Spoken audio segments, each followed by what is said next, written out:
Dan insya-Allah pada malam ini kita akan mengupas pada dosa besar yang ke-69 dalam kitab Al-Kabair karangan Imam Az-Zahabi, iaitu tajuknya tentang hilang harapan dan sangat berputus asa daripada rahmat Allah. Hilang harapan dan sangat berputus asa daripada rahmat Allah. Seperti mana firman Allah SWT dalam surah Yusuf, surah yang ke-12, ayat yang ke-87. A'udzubillahi minasyaitonir rajim. Innahu la yai'asu min rauhillahi illal qaumul kafirun. Artinya, sesungguhnya tidak ada sesiapa yang berputus asa daripada rahmat Allah melainkan kaum kafir. Ini orang-orang yang ingkar pada perintah Allah, inilah orang mereka yang berputus asa. Sebab itu ini dilarang untuk kita ini berputus asa. Sebab apa? Sebab orang yang berputus asa ini ialah orang-orang yang mana mereka dia mengingkari perintah Allah Ta'ala. Kafir, orang yang ingkar. Apa yang mereka ingkar? Apa yang mereka ingkar, kita soal je tak? Sedangkan dia putus asa je pun. Apa kaitan dengan ingkar? Ya, dia mengingkari rukun iman yang ke-6, iaitu beriman kepada qada dan qadar. Ya, qada dan qadar. Dia dapat sesuatu yang mana dia tak suka, dia tak minta pun dia dapat itu. Ataupun dia berusaha dah macam-macam cara tak dapat juga. Maka dia pun dah fed up. Ya. Dulu rajin datang ke masjid, rajin datang awal. Ya, setiap hari berdoa lah, murah rezeki lah, apalah, minta kaya lah. Dia bagi 3 bulan dia konsisten datang masjid, konsisten baca Quran semua lah. Dia bagi tempoh 3 bulan je. Tak dapat, belah. Ya, ada orang yang macam tu. Dia nakkan sesuatu. Sebab dia hanya nampak apa depan mata dia. Dia nampak apa yang dia rancang, bukannya Allah rancang. Nah, kerana sebaik-baik perancangan Allah Subhanahu Wa Taala. Jadi itu yang dia nampak. Dia lepas 3 bulan ni aku target, aku nak benda ni. Tak dapat, malas aku dah. Jadi ini yang dia kata tadi ni. Ini yang dilarang. Nabi Yaqub alaihissalam dilarang anak-anak dia supaya apa? Jangan berputus asa. Tapi dalam surah ini, apa yang dimaksudkan dengan berputus asa? Iaitu Nabi Yaqub alaihissalam minta supaya apa? Dia merintahkan anak-anaknya supaya mencari Yusuf. Nabi Yusuf alaihissalam dan juga adiknya Bunyamin. Ya, ini cerita apa ni? Fasa yang mana Nabi Yusuf pun dah dewasa, dah besar, dah jadi menteri kewangan dah pun. Ya. Maka ketika itu ya, dipendekkan ceritalah. Disebabkan Nabi Yusuf ini dia kenal adik-beradik dia lah. Kita biasanya pepatah mari pun sebut tak. Ya. Pelanduk selalu pelanduk lupakan jerat lah. Tapi jerat tak lupa pada pelanduk ni. Ya, jadi kadang-kadang kita ni orang yang buat kita mungkin dia lupalah. Tapi kita yang kena ni tak pernah lupa pun. Ya. Cerita Nabi Yusuf alaihissalam ini ketika mana baginda usianya lah anggaran lebih kurang 10 tahun. Ya, dan dicampakkan dalam telaga oleh adik-beradik dia lah. Ada 12 orang. Adik-beradik dia termasuk dengan Bunyamin. Bunyamin ini adik semak sebapak lah. Satu mak. Ataupun adik-beradik yang lain tu mak lain lah. Ya. Jadinya disebabkan 2 orang ini, dah lah 2 orang ni, ini dah antara yang paling kecil pula tu. Jadi Nabi Yaqub ni memang sayang lah pada yang bongsu yang kecil ni. Ya. Jadi atas sebab itu cemburulah adik-beradik yang lain. Ya, atas sebab cemburunya tadi itulah mereka bersepakat untuk nak bunuh dia lah, itu je lah. Ataupun nak jauhkan dia pada bapa dia sendiri. Sebab bapa kita ni dah melampau dah, sayang lebih pula. Kita dah sayangnya kan. Ni kita budak-budak dulu ni. Atas dasar itulah mereka merancang, makanya mereka minta izin pada Nabi Yaqub. Wahai bapa aku, kami nak bawa Yusuf ni pergi jalan-jalan. Tapi Nabi Yakub dia tak bagi Bunyamin yang bongsu yang kecil ni ikut. Sebab ni kecil lagi. Bagilah Yusuf. Daripada pujuk sangat tu, Yusuf ni nak jalan-jalan tengok sikit suasana kampung lah, apalah nak pergi main-main tak. Jadi atas dasar itu Nabi Yakub pun bagi jugalah. Ya, makanya bila sampai di tempat, maka Nabi Yusuf pun dicampakkan dalam telaga. Makanya mereka pun expect dia ni mana mati apa. Budak 10 tahun dalam telaga dan kawasan tu pula orang jarang lalu. Apa benda dia buat? Nak panjat memang tak boleh lah, mana ada tali apa semua tak. Atas dasar itu apa, dia selesai lah tu. Jadi balik tu mereka telah bunuh seekor serigala. Makanya dia pun darah tu telah diletakkan pada baju Nabi Yusuf. Jadi bawa balik, bagi tahu pada bapak dia, ni Yusuf dah mati. Tengok darah ni, bidamin kadhib dalam Quran, surah Yusuf sebut. Mereka bawa dengan darah yang palsu tadi tu. Darah yang dusta dah. Nanti Nabi Yakub punya sedih-sedih sampai penglihatan mata dia pun dah tak nampak. Dia pegang lah baju Yusuf tu lah.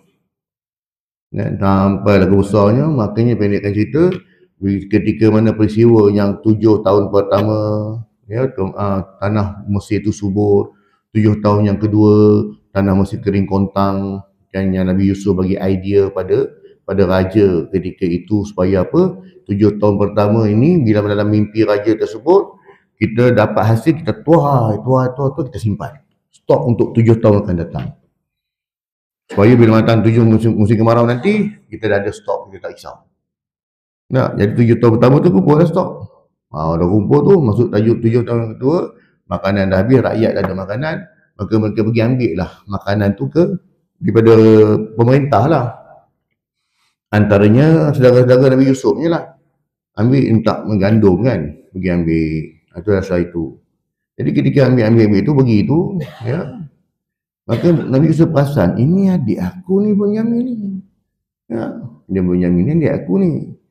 Makanya tak apa. Bunyamin pun dia tak car Nabi Yusuf. Memang dah orang kata apa, dah lupa dah, sebab memang dah kau yakin Yusuf dah mati. Nah, maka ketika itu dia pun tak perasan. Jadi Nabi Yusuf dia buat helah. Kan, dia pegawai, dia ambil satu takar emas tu, letak dalam beg Bunyamin. Jadi ketika balik, kecoh lah. Pihak pemerintah ni kehilangan satu takar emas yang berharga tak. Kita cek seorang-seorang. Lah. Sampai peringkat tak ada balik Nabi Yusuf. Alah, kami tak ambil. Kami datang sini mana ambil gantung je pun. Kami ni semua orang baik-baik lah. Tentu yang sinis. Nabi Yusuf dia sinis lah. Baik lah sangat. Kan? Kau tak tahu kau buat apa. Aku dulu lah. Dia orang tak kenal. Kan? Jadi, jep. Tengok dalam beg Bunyamin. Alah. Jadi semua terkejut lah dengan Bunyamin pun terkejut lah. Tak sangka benda tu dalam beg dia. Maka dia pun ditahan. Dan bila dia ditahan, maka sahabat-sahabat yang lain, saudara-saudara yang lain, adik-adik yang lain, dia kata, jangan tahan dia. Dialah adik bongsu kami yang kecil sekali. Kan? Kenapa? Sebab abang dia pun dah hilang dulu. Abang dah hilang macam mana? Dia orang dah ni lah. Kan? Macam mana abang dia hilang? Abang dia Yusuf lah. Tapi Yusuf lah yang hilang tu. Macam mana abang dia hilang? Kan? Kalau nak tahan, pilihlah antara kami ni lah. Jangan tahan dia. Inilah adik bongsu kami ni. Janganlah tahan dia. Sebab abang dia dulu pun dah tak ada dah. Tu. Kan? No, tak boleh. Sebab barang ni ada dalam beg dia yang kena tahan. Itu kesian lah, bapak kami orang tua. Tak. Dia kena tahan. Kau balik. Ingat tu balik tu. Bila balik tu, bertemulah. Mula-mula Nabi Yusuf tanya, kau kenal tak aku?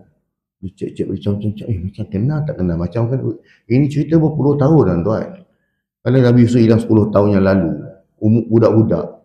Sekarang usianya anggaran dah. Nabi Yusuf usia baginda lebih kurang 110 tahun. Ya, 110 tahun lebih kurang macam tu. Ya, adalah anggaran umur 50 tahun lah. 50 tahun ke 50 tahun lebih sikit. Memang confirm berubah tu ya, muka dia lah. Memang tak cam. Akulah Yusuf, abang kau. Waduh, yang dengar dia punya gembira, punya sedih lah. Tu cerita balik lah, cerita balik lah. Ya, tu. Jadi dalam time, disebabkan dia orang ni balik tadi. Dah balik jumpa bapak dia beritahu, ayah, kami nak cerita kan. Kenapa? Bunyamin kena tangkap lah. Tu lagi sedih lah Nabi Yusuf, Nabi Yakub. Kan? Dah lah Yusuf dah hilang dah. Ini Bunyamin pula, kau buang betul lah kau orang ni kan, tak ada harap lah. Kan? Apa punya abang macam ni jaga, nak terhati jaga adik. Ya. Adik kau orang yang seorang dah Yusuf dah hilang. Tu dah mau sedih lah Nabi Yaqub alaihissalam. Tu dia suruh cari balik. Pergilah usaha macam mana cari balik. Ya. Pergi cari balik. Tak tahu lah macam mana. Itu yang pergi kali kedua tu. Ya, yang pergi kali kedua tu Nabi Yusuf bagi baju dia. Dan bila sampai sana, dia bertemu dengan adik-adik balik, baru dia perkenalkan diri dia siapa. Dan dibebaskan Bunyamin kan. Baru dia perkenalkan diri dia. Nah, ambil baju aku buat balik. Bagi kita ayah. Right? Sebab tu sebelum lagi mereka sampai ke rumah, sebelum sampai lagi, maksudnya bukan bagi semua, ada adik-beradik yang tinggal juga di rumah tu. Sebelum sampai di rumah pun Nabi aku kata apa? Aku ada terbau macam bau Yusuf lah. Macam bau badan Yusuf. Ayah ni agak-agak lah ya. Yusuf dah lama tak ada dah. Ni adik-adik yang tinggal bagi tahu tak. Yusuf dah lama dah tak ada. Ya. Jangan ingat lagi ya, fikirkan Bunyamin ni pula. Yusuf mana tak ada lah ya. Semua tu belum sampai lagi. Jadi bila sampai adik-beradik ni semua, mereka bagi Nabi Yusuf kepada ayah dia. Tu yang disapu muka tu. Ya. Ni para Nabi tuan-tuan. Para Nabi memang ada barakah. Berkat pada tubuh badan tu memang ada. Semua Nabi ada barakah. Sebab tu Rasulullah pun sama. Ya. Rasulullah, air wuduk Rasulullah tu barakah. Pakaian Rasulullah, apa saja yang sahabat semua ambil. Kita pasal berkat lah. Tapi berkat ini, baju Rasulullah, apa yang kita janggut Rasulullah, apa Rasulullah ni semua dah habis lah. Tak ada dah. Yang ada hari ni replika sahaja. Replika jubah Rasulullah tu replika capar Rasulullah itu replika. Sebab apa? Bukti dia kebanyakan barang-barang yang ada pada Rasulullah itu, baju baginda ke apa saja yang berkaitan dengan baginda, kerajaan Abbasiyah dah simpan dah. Ketika tumbangnya kerajaan Abbasiyah dah, maka habis semua barang. Tak ada dah. Habis. Jadi ada replika tu ada. Cuma replika itu ya berdasarkan kepada itu je lah. Andaian gambaran-gambaran begitu je lah. Ya. Sebab tu Rasulullah bukan suruh sibukkan dengan replika. Tapi Rasulullah suruh kita ni sibukkan dengan sunnah baginda. Sunnah takkan mati punya, takkan hilang, jangan risau. Ya, solat sunatnya, ya, bersedekahnya, apa saja perbuatan baik. Sunnah Rasulullah takkan hilang. Tapi barang-barang replika ni boleh kata replika lah. Ya. Sebab apa? Tak dapat dibuktikan. Betul ada orang golongan yang ambil kesempatan sampai darah Nabi pun dia agak-agak sikit. Kan? Cium ke minum darah Nabi lah. Haula wala quwwata illa billah. Sampai macam tu sekali kan. Rasulullah tak terus taksub kepada benda-benda ni semua. Sebab Rasulullah tahu. Inilah punca. Ini bagaimana berlakunya penyembahan berhala daripada Nabi Nuh. Macam ni. Asalnya sampai peringkat penyembahan. Tapi dia makin nafikan lah. Kami tak sembah. Memang. Dilarang mengucup ke apa ke. Hatta dalam bab untuk kita cium Kaabah pun. Bukan cium Hajar Aswad lah. Dalam bab cium Kaabah body dia pun. Dilarang kita melekapkan badan kita kena. Itu pun dilarang. Ya, makam Ibrahim depan Kaabah kan. Dilarang kita nak peluk, nak berni, tak ada kena-mena pun. Ini siapa yang larang? Rasulullah yang larang. Orang alim, ulama-ulama mutabar yang larang. Ya. Sebab tu apa? Sebab kita ini kalau tengok replika Rasulullah, alhamdulillah, macam ni jubah Rasulullah ya. Macam ni sepatu Rasulullah, memang itulah. Tak ada peringkat sampai nak ambil junjung lagi lah. Sebab tak ada kena-mena pun. Dan benda itu saya sebut tadi. Kalau ahli sejarawan dah kata barang-barang yang original dah habis dah.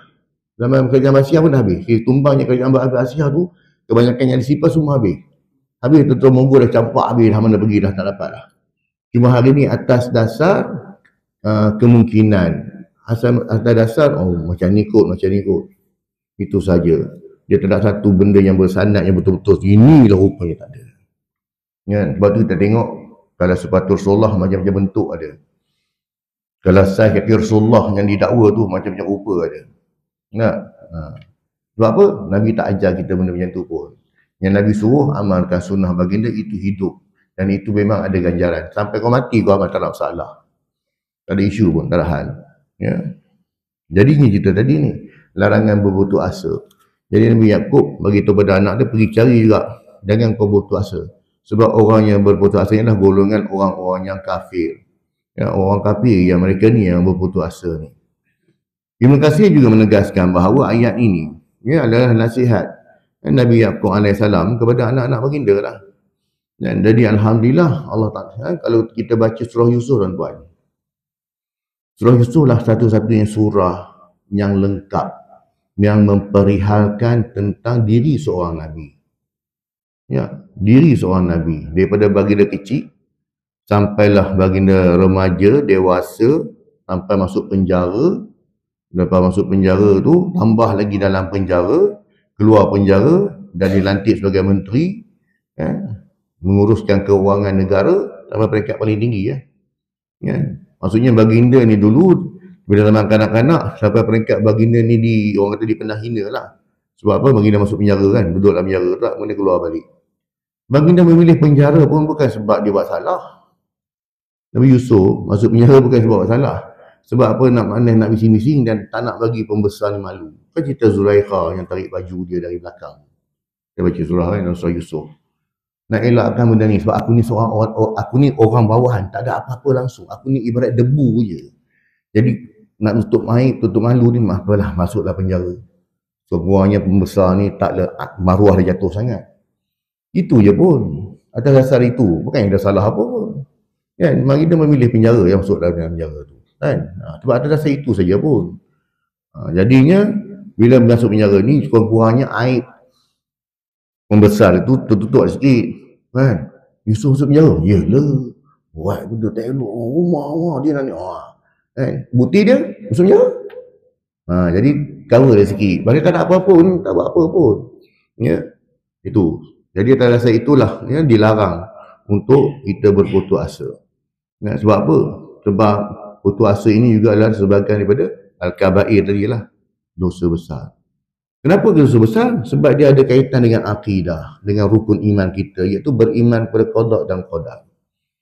Dia ada qadar. Sebab tu, jangan kita berputus asa, jangan kita mengeluh. Mengeluhnya dalam keadaan kita, apalah nasib aku ni apalah, kalau mengenang nasib untuk berubah jadi baik tak ada hal. Tapi ni apalah nasib aku ni dulu sampai hari ni miskin, susah je. Setiap hari ada je benda tak kena, ada je lah. Kalau dia seorang peniaga duk mengeluh juga, apalah hujan yang asyik turun.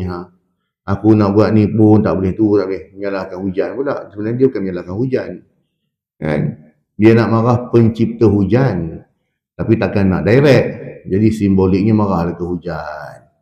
Nah, apalah hujan ni. Semua salah nak. Ya gitu tadi. Ya. Maka kita dilarang untuk berbuat demikian. Kalau kita terfikir agak-agak berlebihan, macam istighfar lah, minta ampun kepada Allah. Sebab apa? Kita hanya merancang apa yang kita nampak dan perancangan Allah dah memang ada dah untuk kita siap. Yang kita just follow je apa yang Allah Ta'ala rancang. Ya, perancangan Allah tu dah tentu dah. Sebelum kita lahir lagi pun, sebelum roh kita ditiup dalam daging ataupun dalam rahim ibu kita pun, kita punya takdir dah ada siap dah. Jadi apa hal kita tiba nak mempersoalkan takdir? Ya, kenapa kita mempersoalkan pula? Padahal ini kerja Allah Ta'ala. Allah Ta'ala yang atur segala-galanya. Bukan kita mengatur. Kalau kita atur tuan-tuan, sudah pasti kita takkan pilih hidup kita susah ke, B40 ke, nak kerja semua, nak kerja baik-baik, nak lahir pada anak orang kaya-kaya je, nak muka handsome-handsome je. Payah macam ni tu mudah ya. Kalau sebelum lahir tu lah kita diberi satu borang checklist. Pilihlah, awak nak pilih orang lahir orang miskin ke orang kaya. Nak kulit hitam ke putih? Putih. Nak, kita pilih yang tu ya. Sebab itu pilihan. Tapi itu bukan pilihan. Sebab tu ada manusia yang lahir, dia tak, dalam keluarganya tidak beriman. Kita lahir daripada beriman, Alhamdulillah. Nah, tapi walaupun dia tidak ada keluarganya, dia lahir pada keluarga yang tidak beriman. Tanggungjawab siapa nak bagi panggil dia beriman? Tanggungjawab kita jugalah. Pada kurang kita doakan untuk dia. Kita nak cakap agama, tak apa nak reti. Kan? Tapi doalah untuk dia agar Allah Ta'ala buka pintu hati untuk dia terima hidayah. Itu je lah nak. Sebab itu jangan kita berputus asa. Dan juga dalam tafsir As-Sa'di ni, Tafsirul Karimul Ar-Rahman, ya, As-Sa'di dia menekankan bahawa aspek tarbiyah ruhiyah. Sebab tu dalam bab putus asa ni sebenarnya perlukan kepada keimanan yang kuat dan keyakinan pada Allah SWT yang betul kukuh. Sebab tu dalam kita nak melahirkan diri kita ni untuk menjadi kita ni hamba yang bertakwa. Dia ada ciri-ciri dia untuk jadi hamba yang bertakwa. Dia ada 3 ciri orang yang bertakwa. Yang pertamanya untuk kita jadi orang yang bertakwa, ialah kita kena banyakkan berinfak, sedekah. Sebab apa? Kita banyakkan bersedekah harta kita ni, ke tenaga kita, ke buah fikiran kita, menyumbang lah. Kalau kita ada idea fikiran, kita menyumbang lah idea fikiran kita dalam masyarakat. Kalau kita ada harta, sumbang lah untuk ni lah, untuk kepentingan umum, untuk kepentingan masyarakat, khususnya orang Islam. Banyakkan berinfak. Sebab apa? Orang yang berinfak ini dia tahu bahawasanya harta yang ada pada dia bukan hak milik mutlak dia. Hak milik mutlak dia ialah apa yang dia infakkan itu, bukannya apa yang ada di tangannya. Sebab yang apa yang ada di tangannya, anytime Allah Ta'ala boleh ambil sekaligus. Tiba-tiba kereta dia rosak, lebur 500. Tiba-tiba pula ada saudara nak pinjam pula, lebur 1000 pula. Yang dari tangan. Tiba-tiba pula nak pakai tu, nak bayar sana, nak bayar sini kan. Tapi apa yang kita infakkan, itulah hak mutlak kita. Yang keduanya, orang yang memiliki ciri-ciri orang yang bertakwa ini ialah dia seorang yang menahan marah. Dia menahan marah. Bila diuji apa, dia menahan marah, dia tidak mengeluh, dia tidak menyalahkan takdir ni semua ni. Sebab dia tahu apa yang dia terima itu adalah semuanya adalah daripada Allah SWT untuk uji dia. Ayyablukum ahsanu amala. Nak tengok engkau ni mana satu amalan kau yang terbaik. Engkau diuji dengan nikmat kesenangan, engkau okey, alhamdulillah boleh diuruskan. Engkau diuji dengan nikmat susah pun, dengan diuji dengan kesusahan, engkau boleh halungi. Tapi bila diuji dengan emosi marah, tak boleh. Tak boleh nak. Jadi di situ orang yang bertakwa, ciri orang bertakwa ni dapat mengawal emosi dia. Rasulullah SAW kerana ikut marah baginda ni dalam peristiwa Fathul Mekah, pembukaan kota Mekah tahun ke-8 Hijrah, Rasulullah tawan kota Mekah. Kalau ikutkan dendam marah Rasulullah ni, Rasulullah boleh je cari balik siapa dulu yang letak unta, usus unta belakang aku dengan sembahyang. Mari sini. Kau mari sini, kau keluar balik, kau nak pancung kepala. Boleh je buat. Siapa yang dulu waktu pakcik aku meninggal dunia, isteri aku Khadijah meninggal dunia, dia ambil pasir, dia tabur atas kepala aku. Siapa dia mari ni? Keluar. Kau nak pancung kepala dia. Boleh. Tapi Rasulullah buat tak? Rasulullah tak buat. Sebab apa? Memaafkan itu lebih baik. Itu ciri yang ketiga, iaitu memaafkan. Orang yang bertakwa ini ciri-ciri dia suka berinfak, menahan marah dan memaafkan, memberi kemaafan. Memberi kemaafan. Sebab apa? Sebab Allah SWT itu maha pemberi maaf. Allahumma innaka afun tuhibbu afwa fa'fu anna. Yang kita selalu kita baca dalam solat tarawih, dalam doa tarawih kita baca. Allahumma innaka afun. Wahai Allah, engkau lah maha pemberi maaf. Tuhibbu afwa. Maka kau suka memberi maaf, maka maafkanlah kami. Minta pada Allah SWT. Jadinya, pertamanya Rasulullah Yusuf melarang untuk kita ini putus harapan ataupun berputus asa kerana ia sebahagian daripada sikap perangai orang-orang kafir. Dia sebut tentang kafir tadi, saya sebut tadi dah. Kafir itu adalah terbagi pada kafir akidah. Yang kafir akidah lagilah pula. Bagi orang yang kafir bukan orang Islam ni, dia ambil jalan mudah dia lah. Agar-agar dah putus asa, dah tak boleh buat apa, pergi panjat tingkat 10, terjun ke bawah. Ataupun cari tali mana-mana, gantung atas kipas, zurut. Itu cara dia menyelesaikan masalah. Islam tidak benarkan begitu pun. Diharamkan. Kenapa Islam mengharamkan perbuatan ini? Sebab kita ada Allah SWT. Kita ada Allah SWT. Kau merayulah, kau berintilah dia dapat Allah. Minta daripada Allah. Keluarkan semua apa yang kita terbuku di hati kita. Kita tak apa hati orang ni, kita dizalimi ke, hak kita diambil ke, kita rasa macam ni. Luarkan dengan Allah SWT. Sebab tu kenapa dianjurkan sangat waqum bil laili wan nasu niyam. Kamu bangun malam, Ketika mana orang lain sedang tidur, kita bangun. Ketika itu kita bersendirian. Kita berkhulwah, iaitu bersendirian dengan Allah Subhanahu Wa Taala. Cuba kita buat dengan tuan. Dulu bangun malam pukul 3 pagi ke 3.30 pagi ataupun pukul 4 pagi ketika orang ni tengah tidur ataupun ahli keluarga kita tidur, kan? Kalau 4 pagi, 4.30 pagi duduk sembahyang, dalam sujud tu luahkan apa yang kita nak luahkan. Habis tu Nabi Sallam berdoa. Dalam doa kita itu angkat minta sungguh-sungguh. Sebab tu Rasulullah kata, kita bangun malam menangis kepada Allah SWT. Menangis kepada Allah SWT, minta pada Allah. Jadi sahabat kata, kalau tak nangis macam Allah, aku ni hati kering nak menangis. Macam mana? Buat menangis. Buat menangis. Ya Allah, minta ampun. Tak. Kepada Allah SWT. Sebab apa? Sebab air mata yang tumpah ketika kita minta rahmat Allah ni, minta pada Allah, kita mengadu pada Allah ni, air mata itu nanti akan menjadi perisai kita jika ditakdirkan kita masuk neraka. Dia jadi kita punya shell, jadi kita perisai kita. Jadi sebab tu disuruh kita buat. Sebab tu umat Rasulullah ni tu umat yang cukup dirahmati, cukup dikasihi. Nak banding dengan umat-umat terdahulu ni. Umat terdahulu tak ada dah tuan, lenyap terus tuan. Mana umat kaum Nabi Lut? Mana umat Nabi Nabi Nuh? Mana hari ni mana pergi? Umat Nabi kaum Nabi Saleh mana pergi? Mana? Ada tinggal? Tak ada tinggal, habis ruyuk terus. Lepas tu Rasulullah minta, ya Allah janganlah kau hukumkan umat aku macam ni ya Allah. Jangan. Jangan kau bagi dia bayar cash tu macam umat terdahulu, zoom sekali kan. Habis lenyap terus. Tak, Rasulullah minta, jangan umat aku lemah-lemah ya Allah. Umat aku lemah-lemah. Lepas tu Allah tak bagi dengan cara begitu, tapi Allah Ta'ala bagi dalam bentuk individu-individu ataupun dalam bentuk malapetaka ke tak, bagi peringatan. Tapi tak habislah satu kaum tu. Tak habis satu kaum tu, pupus terus tak ada.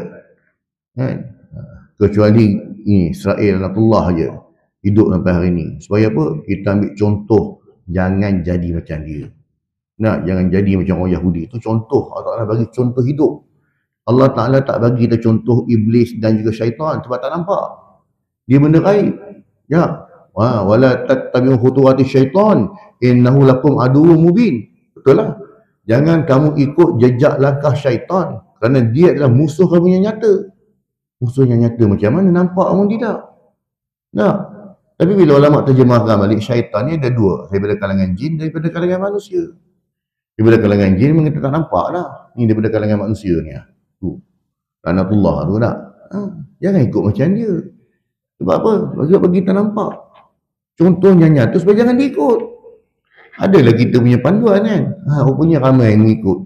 Dan Rasulullah pun sebut, umat aku ni akhir zaman, dia akan ikut perangai, dia ikut arahan Yahudi dan juga Nasrani, walaupun mereka masuk dalam lubang biawak sekalipun, umat aku akan ikut sekali macam tu. Ni siapa yang akan ikut ni? Bila mana mereka yang jahil, ilmu agama tak ada lah, tak nak belajar agama, bukan ilmu dunia ni. Ilmu dunia pandai lah, ambil bidang tu, ambil bidang ni. Ilmu agama tak ada ni, jahil. Ada sebab kejahilan, atas sebab apa? Ibadah tak nak buat, perintah Allah tak nak buat, maka mereka ni akan mengikut nanti. Akan ikut kaum Yahudi Nasrani walaupun mereka ni masuk dalam lubang biawak sekalipun. Walaupun disuruh masuk dalam lubang biawak sekalipun, dia akan masuk. Umat aku. Jadi kita tengok siapa dia? Ni betul lah, rupanya betul. Tak? Yang ikut cara hidup macam orang Yahudi, cara berpakaian, perangai, berurusan, macam-macam. Ini. Itu ayat yang pertama tentang surah Yusuf. Kemudiannya disebut juga dalam surah Asy-Syura ayat yang ke-28. Ayat yang ke-28. Wa huwal ladzi yunazzilul ghaitsa min ba'di ma qanatu. Yakni dialah Allah Subhanahu wa taala yang menurunkan hujan setelah mereka ni berputus asa. Mereka ni lah, dialah. Siapa dia lah ni? Allah SWT yang menurunkan hujan setelah mereka berputus asa.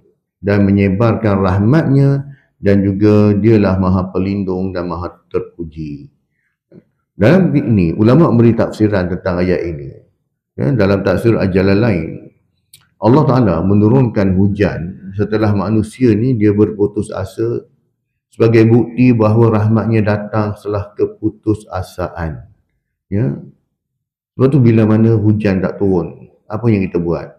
Ya. Masuk putus asa ni, konteks ini dah bagi tahu kita dah macam-macam cara dah buat. Hujan tak turun kan. Sampai kita buat pembenihan awan dah apa semua dah. Tapi masih lagi tak ni lagi. Ni last sekali buat apa? Solat ni lah. Ya. Solat minta hujan dia dah turun. Tak? Itu je lah kita minta. Kan? Jadi minta hujan turun. Tak? Ada dasar itu minta pada Allah, serah balik pada Allah SWT. Dia panggil apa? Solat istisqa tu. Kan? Dia solat istisqa. Bukan solat istikharah. Ya, solat istikharah ni bila kita nak buat pilihan. Ya, solat istikharah bila antara dua pilihan, pergi tidak, pergi tidak, pergi tidak. Kan? Makanya kita pun berbelah bagi, maka kita solatlah 2 rakaat. Minta petunjuk pada Allah. Ya Allah, aku pun tak tahu sama ada aku pergi ke tidak. Ya Allah, nak pergi ke tak pergi, nak pergi ke tak pergi. Makanya kau bagilah petunjuk pada aku, Ya Allah. Kan? Maka ketika itu, maka tengok mana keputusan mana kita nak kita dah atur dah. Kalau aku pergi, dia ada pro and con. Kalau aku tak pergi pun ada pro and con. Tapi dah tengok-tengok, baik pergilah kot. Sebab kalau pergi ni sekarang, ni sikit, begitu pun pergi. Tak? Ditakdirkan kita pergi tu, tak betul juga. Tak apa, tak ada masalah. Sebab apa? Itu semua dalam takdir Allah SWT. Nak bagi nampak lagi lah macam ni lah. Kadang-kadang orang ni dia nak kahwin orang budak-budak bujang ni. Dan dah buat solat istikharah dah. Nak terima ke tidak pergi dengan kawan ni. Tak, terima tidak. Tapi bila dah ukur, dah tengok, dah semak balik. Yang bapak dia pun tengok, keluarga dia ni okey, macam ni semua dah. Dia terima je lah. Sebab tengok kan, dah doa semua dah. Nak kahwin tak sampai 6 bulan. Dah bercerai dah. Salah solat istikharah tu ke? Kan? Solat istikharah tak salah pun tuan. Sebab apa? Ini semua dalam perancangan Allah. Allah dah atur dah. Jadi bila Allah dah atur itu, Allah akan sediakan benda yang, kalau kita bersabar, kita reda, Allah akan sediakan kebaikan yang gantinya untuk itu lebih baik daripada itu. Ya, Allah akan sediakan gantinya sekali. Ya, kalau sabar dan reda. Jadi dalam surah ini juga beritahu bahawasanya, ya, bila mana seorang tu berputus asa, maka dia kena usahalah. Ya, sampai peringkat dah habis jalan, dah tak ada jalan dah. Maka serahlah, tawakallah pada Allah SWT. Kan?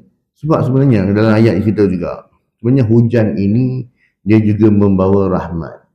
Kan? Hujan nak dari segi satu sudut sains, ini perbahasan dia. Dia buang kita punya bahan-bahan kimia ke udara tu, cemar dengan apa, toksik ke apa semua. Bila ada hujan dia turunkan, dia sudut sains. Kan? Dia sudut tumbuhan pula menyuburkan tumbuhan. Yang macam nak banyak kebaikan dia. Makanya ya Allah Ta'ala turunkan hujan ini sebagai rahmat. Lepas tu bukanlah sebagai orang kata apa, sebagai apa benda yang Allah mengeluh hujan-hujanan.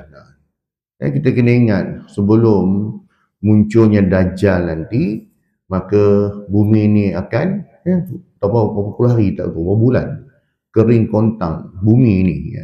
Sebab bumi ini satu dunia lah. Ketika itu berlakunya krisis makanan apa semualah. Kan?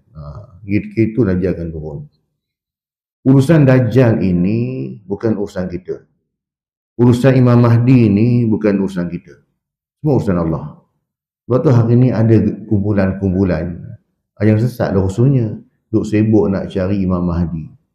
Kami ni tentera Imam Mahdi. Sudah lalu. Imam Mahdi, bila dia keluar lah. Ya? Ada benda yang mana dicari takkan jumpa. Antaranya Imam Mahdi. Ikut Imam Mahdi ni dah lama dah keluar. Kalau ikut Syiah dah ada dah. Dah tunggu dah. Imam Mahdi kami ni tengah duduk menyorok dalam sirdap. Dalam gua. Apa saya tak keluar-keluar lagi. Kan? Kalau ikut dia lah. Kan? Setiap orang kata khususnya dalam Islam pecahan mazhab, bukan pecahan mazhab. Kelompok-kelompok ni lah. Baik yang betul ahli sunnah. Kita ahli sunnah, serah pada Allah. Imam Mahdi keluar, yes, kita pertama dengan dia. Tapi nak bersama dengan Imam Mahdi dan ingat juga. Sebab Imam Mahdi ni dia keluar bila mana adanya Dajjal. Jadi bila Dajjal keluar ni kita kena cek balik lah. Aku kalau aku hidup dalam Imam Mahdi, so adakah aku akan menjadi golongan Imam Mahdi ataupun golongan Dajjal? Tu kena cek balik. Sebab kita tak boleh kata aku confirmnya Imam Mahdi. Belum dulu. Itu kita risau juga tu, ya. Jadi itu urusan Allah. Ya'jud dan Ma'jud sampai hari ni orang cari guna teknologi canggih macam mana pun tak jumpa. Padahal Ya'jud dan Ma'jud ada atas bumi ni. Ada je. Ya. Iskandar Zulkarnain, Nabi Zulkarnain dah kurung siap dah. Yang dipagarkan dengan tembok besi kan. Ada. Cari tak jumpa. Andaian ada lah. Rahsia-rahsia ada lah dia kata tak. Ada sebenarnya rahsia. Ni NASA punya ni. Orang dah tahu semua dah ada tempat semua dah. Kan? Cuma dalam ilmu Allah Ta'ala. Takkan Allah Ta'ala nak bagi pada orang yang bukan beriman. Nak tahu semua benda ni kan.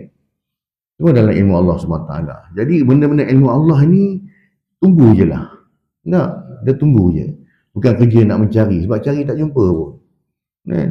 Ya'jud dan Ma'jud memang ada daripada dulu. Nama Rasulullah pun ada dah Ya'jud dan Ma'jud. Sebab Ya'jud dan Ma'jud ni muncul sebelum tu lagi. Kan? Era-era zaman Nabi Musa AS kita dah ada dah. Kenapa tak ada jumpa? Sebab tak diizinkan lah. Kan? Gitu je dia dah. Benda tu ada je. Dan yang ketiganya pula, dilarang kita ini berputus asa. Seperti mana yang nyatakan dalam surah Az-Zumar, surah yang ke-39, ayat yang ke-53. Qul ya ibadiyalladzina asrafu ala anfusihim la taghnatu min rahmatillah. Katakanlah wahai Muhammad, Rasulullah, Allah Ta'ala bagi tahu pada Rasulullah, bagi tahu pada umat-umat engkau ni, bagi tahu pada umatmu ni, ya, bahawa wahai para hambaku yang telah melampaui batas terhadap diri mereka sendiri dengan perbuatan maksiat, la taqnatu min rahmatillah. Janganlah kamu berputus asa daripada rahmat Allah. Jangan pernah kita merasakan bahawa dosa kita yang lalu tu, zaman kita jahiliah dulu ni, Allah ampun ke tidak ni Allah. Kan? Kalau kita berubah jadi orang yang baik, berpegang pada ajaran agama, mengamalkan sunnah-sunnah seperti yang ditunjukkan oleh Nabi SAW, insya-Allah taubat kita diterima. Tak kira lah dosa menggunung macam mana pun. Tak kira lah kau tinggalkan solat dulu. 30 tahun tak pernah solat. Dia cuma dua je. Di antara taubat yang terima ini bila mana pertamanya atas dasar iman lah. Kalau iman senipis ya, orang kata kulit bawang kan. Memang ni lah. Kebanyakan orang awam ini faktor dia atas dasar itu. Itu apa? Atas dasar kejahilan. Tapi kalau atas dasar dia buat tu, dia tahu bentuk salah dia buat juga, itu lain macam. Belum tentu lagi diterima. Tak? Belum tentu. Tapi kalau ada dasar tadi dulu, waktu dulu dia kerja dulu, tempat dia memang tak ada tempat semayang, surau memang tak ada lah. Tak semayang pun. Jumaat pun kadang-kadang kalau pergilah. Nah, memang tak ada. Macam-macam maksiat dia buat. Jadi bila dah faktor, dah masuk 5 series, 6 series ni, maka dia fikir balik, ya Allah, apa nak jadi dengan aku? Alhamdulillah dia pun berubah. Kan? Mula mendekati agama, datang rumah Allah, mula dengar ajaran ada, kuliah-kuliah ni ambil ilmu tak. Dan dia berubah, alhamdulillah jadi baik, insya-Allah. Kan? Allah terima taubat dia lah. Terima taubat dia. Yang penting dia konsisten. Sebab apa? Dalam bab mengampuni dosa ini, dosa kita dengan Allah SWT, Allah Ta'ala nak kita penyesalan yang bersungguh-sungguh. Ini boleh menyesal. Kita menyesal yang dibenarkan bila kita menyesal atas perbuatan dosa kita dulu. Ya Allah, kalau dulu bukan aku ambil peluang untuk ni tak. Kan? Kenapa? Dulu ada je peluang aku jadi baik. Tapi aku tak pilih tu. Kan? Tapi alhamdulillah Allah Ta'ala bagi hari ni kita jadi orang yang baik. Kurang-kurangnya kita ni masih lagi di atas on track lah. Masih lagi Allah Ta'ala pilih kita, tak syukur banyak-banyak. Sebab tu orang yang mereka ni bertaubat dengan taubatan nasuha, bertaubat sungguh-sungguh, dia tak ulangi balik dah, tak buat lagi dah perangai lama dia. Kan? Berubah jadi orang baik, dia tambah lagi ilmu agama dia, berubah dia, memperbaiki dia punya ibadah-ibadah dia yang kurang dulu ni. Kan? InsyaAllah. Ya? Berserah pada Allah, insyaAllah terima. Kan? Cuma di situ kita akan diuji satu lagi.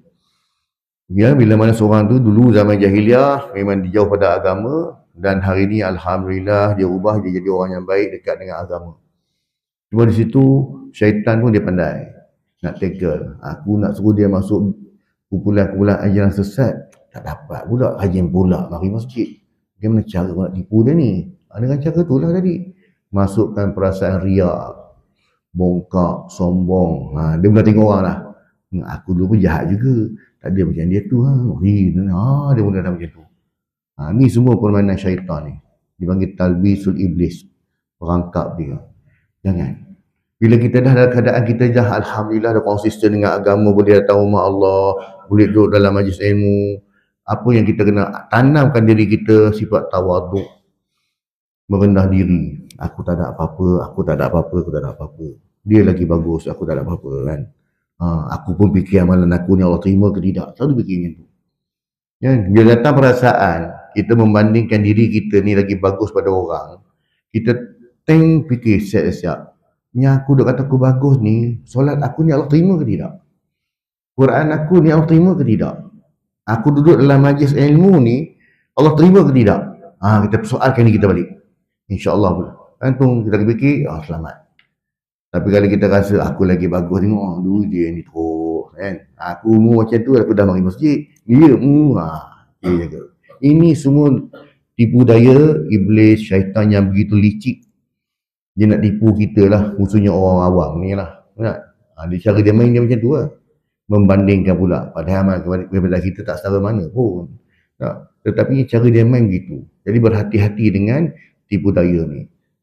Masukkan sifat tawaduk. Apa itu tawaduk? Merendah diri. Merendah diri. Tak ada apa, aku tak ada apa-apa pun. Kadang-kadang Allah uji kita dengan orang puji kita. Puji, tengok sembahyang bagus lah, rajin. Kuliah rajin datang kan. Setiap minggu nampak haji tu. Dia dah kembang ni. Kan? Jadi kita orang tak ada. Aku datang saja duduk je sambil nangis dulu isyak kan. Dengar-dengar je lah benda baik. Saja kita nak cover gitu. Supaya apa? Jangan ada lahir perasaan ada wujud dalam diri kita. Kan? Lahirkan macam tu. Kan? Ada aku duduk dengar-dengar je lah kan. Mana-mana benda baik ambil je lah dulu kan. Duduk rumah nak buat apa?